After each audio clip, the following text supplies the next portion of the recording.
Bonjour à tous et bienvenue dans l'émission C'est le week-end consacrée aux loisirs et à la culture en Charente. Alors aujourd'hui, on ira visiter des moulins du département qui ouvrent leurs portes ce week-end et on verra aussi ce qu'il ne faut pas rater samedi et dimanche dans la région. Mais avant, on va parler révision d'examen.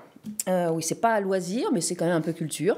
Et puis, il faut bien y penser parce qu'il y a des examens à la fin de l'année pour nos troisièmes et nos terminales. Et on va parler de tout ça en s'amusant autant que possible avec vous, Karine Gay. Vous êtes psychopédagogue et vous animez ce week-end à l'Alpha, enfin samedi, demain, un atelier sur la mémoire.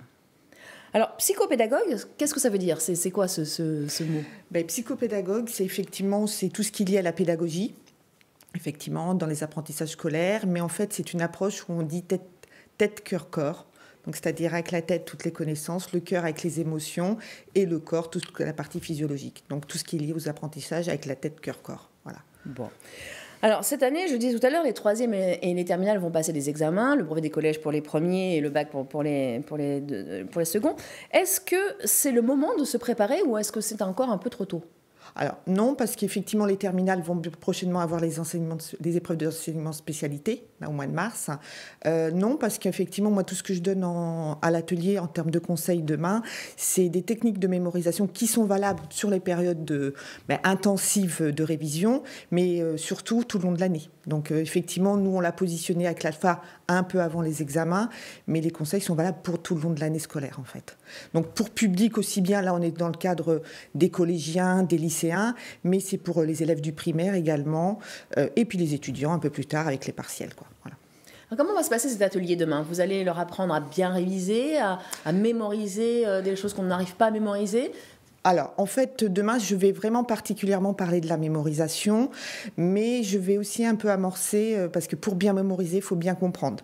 Donc, en fait, je vais leur donner des outils, effectivement, parce que le processus qui est important, c'est effectivement bien comprendre les concepts pour pouvoir bien mémoriser et les amener à réfléchir. Donc, j'anime un atelier de manière ludique, c'est-à-dire que je les mets un peu en condition comment comprendre les concepts, des nouveaux concepts. Donc, on fait des petits jeux, on va faire des jeux avec des énigmes pour leur apprendre effectivement à se questionner efficacement. À partir de ce moment-là, je vais leur donner des conseils pour mémoriser. Alors, je leur donne des concepts plus généraux. Je ne vais pas aller dans le détail des neurosciences, mais tout ce qui est mémoire court terme, long terme, qui comprennent un petit peu comment ça fonctionne. Alors, vraiment, de manière générale, et parce qu'effectivement, le court terme, c'est du limité. Long terme. Oui, par exemple, là, on voit à l'image. Qu'est-ce que ça veut dire, ce dessin-là ? En fait, effectivement, la mémoire court terme, c'est de la mémoire, c'est-à-dire tout ce qu'on va se dire, par exemple, aujourd'hui, on va le mémoriser 8 à 10 heures. Et si on n'entretient pas cette mémoire court terme, en fait, la mémoire long terme et les souvenirs. Donc, il est important, en fait, pour les examens, c'est pas de mémoriser à l'instant T, mais plus sur du long terme. Donc là, je leur apprends la différence en atelier. Et je leur donne des outils, en fait, court terme. Ce qui est important, c'est de pouvoir... en fait, quand on a une mémoire court terme efficace, ça veut dire qu'on a des bonnes capacités d'attention et de concentration. Donc, je vais leur donner des outils, un petit exercice ludique aussi, où je vais voir chacun d'entre eux s'ils ont leur préférence à l'attention ou à la concentration. Parce qu'on ne mémorise pas tous pareil. On n'a pas les mêmes façons. On ne mémorise pas tous pareil. En fait, je vais les sensibiliser sur le fait qu'on perçoit tous pareil avec nos 5 sens les choses autour de nous. Par contre, on a tous une manière d'évoquer et un profil d'apprentissage qui se dessine par rapport à ça. Alors moi, je dis préférence d'apprentissage parce que je ne vais pas en profondeur, mais c'est important, moi, dès que j'accompagne quelqu'un, c'est de savoir un peu comment il évoque et quelles sont ses préférences d'apprentissage. Est-ce qu'il est plutôt visuel, auditif, kinesthésique ? Et à partir de là, je donne des conseils et effectivement, on travaille la mémorisation en fonction de notre préférence d'apprentissage. Alors vous, par exemple, est-ce que vous avez, grâce à vos méthodes, appris quelque chose par cœur, quelque chose de compliqué et que vous avez Alors, moi, je n'ai pas appris... En fait, ce qui se passe, c'est que c'est surtout ce que je m'applique à moi et ce que j'aime bien enseigner, c'est surtout passer par des étapes, une méthode rigoureuse pour apprendre facilement les choses, assez rapidement. Mais ce qui est important, c'est que je leur demande... C'est quelqu'un qui me dit « Ah oui, mais moi, je lis le matin, c'est bon, j'ai retenu ». Je dis attention, pour faire de la mémorisation long terme et efficace, pour retenir plusieurs dates ou des choses comme ça, il faut les avoir vues au moins 3 fois. Certains ont besoin de plus, mais au moins 3 fois pour avoir cette mémoire de souvenir, quoi. Relire. Relire. En fait, moi, c'est la méthode, c'est premier jour, j'évoque, j'essaye de comprendre. Deuxième, je vais un peu plus dans les détails. Là, voilà. Donc, alors, ce tableau qui est présenté, là, c'est effectivement, c'est qu'un outil que j'utilise, c'est ce qu'elle appelle la réactivation. Donc, on peut voir sur le tableau, c'est-à-dire qu'aujourd'hui, quand on emmagasine la mémoire, c'est-à-dire qu'on en a déjà que retenu 75%, théoriquement, hein, je dis. Et si on ne fait pas de la réactivation, au bout d'un jour, on voit la courbe en pointillé, effectivement, que progressivement, on perd l'info. Donc l'objectif, c'est de réactiver tous les jours les éléments. Et pour transformer en long terme, il faut au moins le faire 3 fois. D'accord, donc relire voilà. D'accord. 3 fois.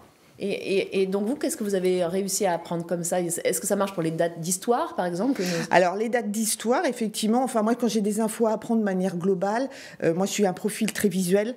Donc déjà ce que j'ai besoin, c'est très vite marquer les choses. Voilà, les marquer, les retenir, et puis je fais cette démarche effectivement de répéter, donc pas au dernier moment. Voilà. Ouais, ça se prépare à l'avance. Voilà. Et les outils, vous parlez d'outils, qu'est-ce que c'est?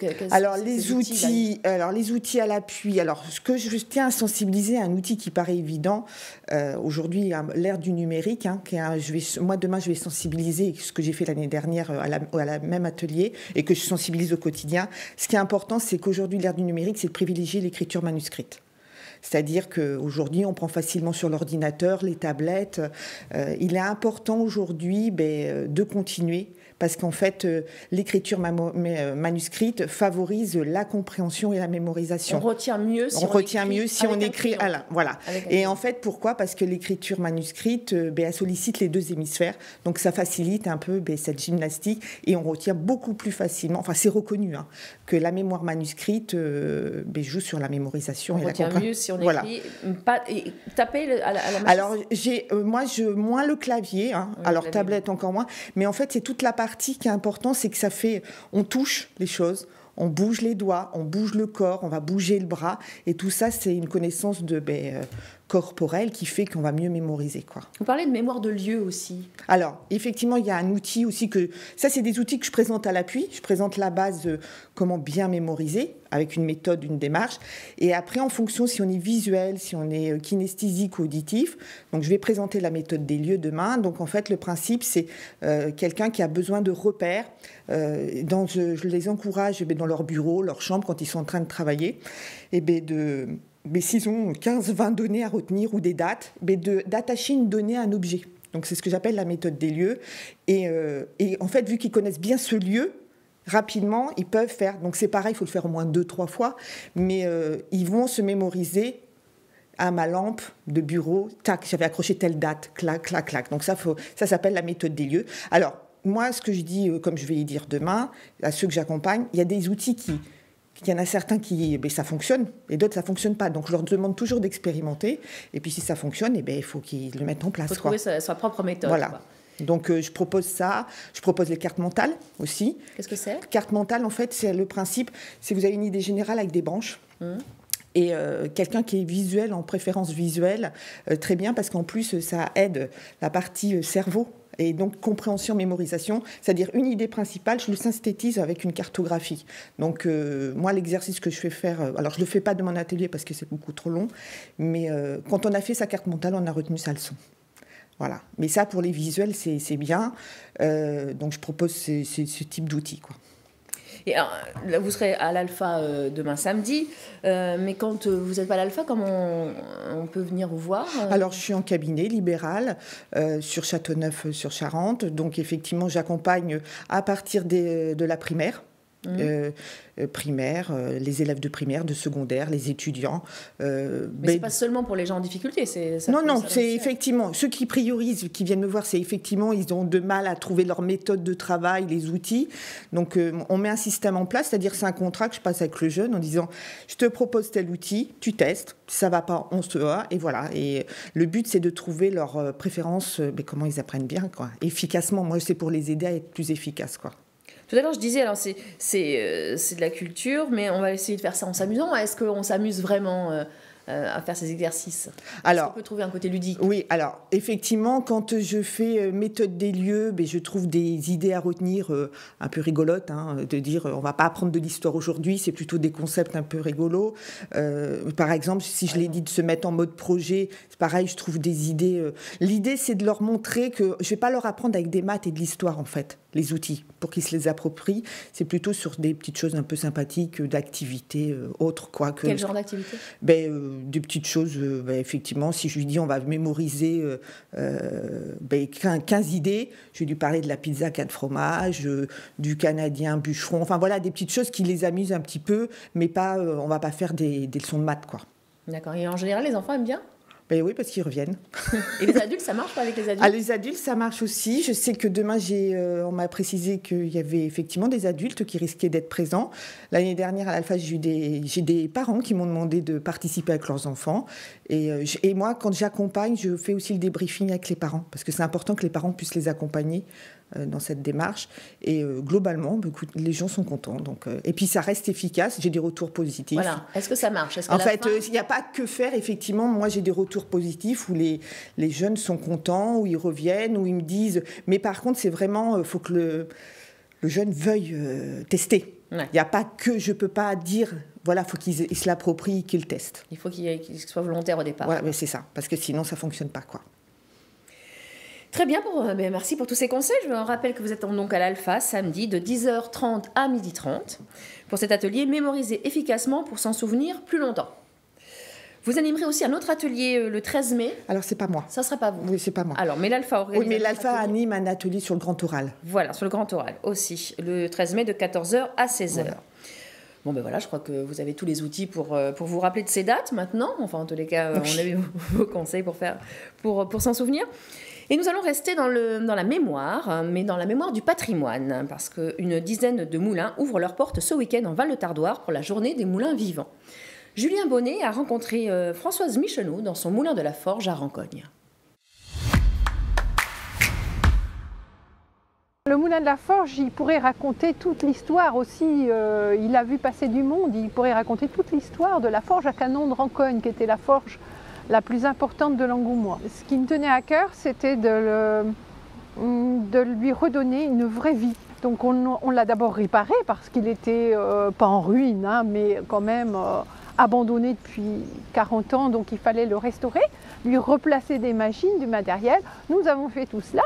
Et ensuite, j'ai décidé d'être meunière officielle, artisan, et de lui faire de la farine, notamment de maïs et de châtaigne, qui faisait défaut. Ce moulin avait connu une petite minoterie en 1915 que nous avons refait, qui est extraordinaire, parce qu'elle est entraînée par la roue. Et ça, c'est génial. Et donc, c'est intéressant de voir que l'on peut recycler comme ça un ancien moulin dans la vie moderne. Les gens venaient frapper à la porte régulièrement, en semaine, n'importe quand, en nous disant « Il paraît que vous remontez le moulin, on aimerait bien voir ». Ils étaient curieux et intéressés et on a été content d'organiser du coup ce rendez-vous pour leur permettre d'accéder au moulin qu'on avait commencé à réparer. On a créé l'association des Amis des Moulins Bandiat-Tardoire en 1985. Et on s'était fixé de restaurer, on était complètement fous et jeunes, et de restaurer un moulin par an. Le pari a été gagné, puisque aujourd'hui, c'est pour ça que vous allez découvrir tous ces moulins en Bandiat-Tardoire avec le même objectif, il faut qu'ils tournent. On ne voulait pas de musée mort.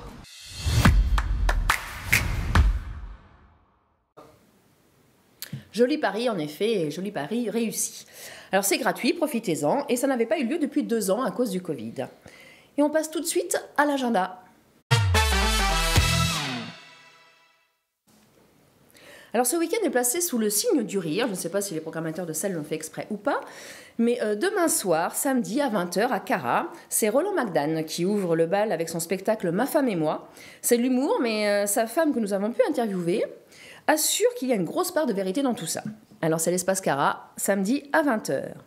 Puis le lendemain, dimanche, c'est Camille Chamou, la chroniqueuse, comédienne et humoriste qui se produira seule sur scène avec son spectacle Le temps de vivre. C'est à la Canopée, à Ruffec, dimanche à 16h30.